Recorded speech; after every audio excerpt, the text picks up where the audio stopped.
அனைவருக்கும் வணக்கங்க. பட்டு பாவாடையில் ஃப்ளீட்ஸ் பிடிக்கிற செகண்ட் பார்ட் வீடியோங்க இது. ஃபஸ்ட் பார்ட்டில் இது எப்படி ஆவரேஜ் பண்ணி பிடிக்கிறதுங்கிற ஒரு மெஷர்மெண்ட் சொல்லியிருந்தேன். ஒரு ஃப்ளீட்ஸ்க்கு 1.25 ஒரு பாயிண்ட் தேவைப்படுங்க.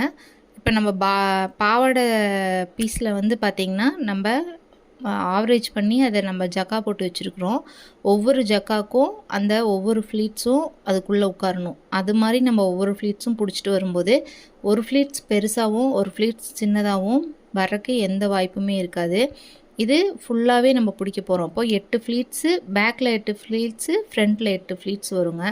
இப்போ இது மாதிரி நம்ம பிடிச்சிட்டோம் அப்படின்னம்னா அந்த பாடி தட்டோட நமக்கு அது ஈவனாக இருக்கும். இப்போ பார்த்தீங்கன்னா இது நாடா பாவாடை அப்படின்னா நம்ம ஓப்பனாக விட்டுட்டு அதுக்கப்புறம் வந்து நம்ம பிடிச்சி நம்ம அதுக்கப்புறம் சைடில் ஜாயின் பண்ணுவோம். இது பாடி தட்டு அப்படிங்கிறனால நம்ம ஏற்கனவே பாவாடையை நம்ம சைடில் அடித்து வச்சுருக்குறோம், க்ளோஸ் பண்ணி வச்சுருக்கோம்.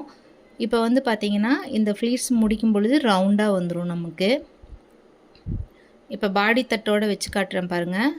பாடி தட்டோட இதில் சின்னதும் இல்லாமல் பெருசும் இல்லாமல் கரெக்டாக வருது பாருங்கள். இப்போ நம்ம இந்த பாடி தட்டில் ரவுண்டாக ஜாயின் பண்ணிடணும். இப்போ அந்த பாடி தட்டில் ஜாயின் பண்ணுறதுக்கு முன்னாடி இதில் ஒரு ஸ்டிச்சஸ் போடணுங்க. இந்த ஸ்டிச்சஸ் வந்து பார்க்குறக்கு கொஞ்சம் அழகாக இருக்கும். இப்போ இது லென்த்துக்கு தகுந்த மாதிரி இந்த ஸ்டிச்சஸ் மாறுங்க. இப்போ நான் வந்து 2.5 இன்ச் வச்சு நான் இந்த ஸ்டிச்சஸ் போடுறேன் ஸ்ட்ரெயிட்டாக. தேங்க்யூங்க.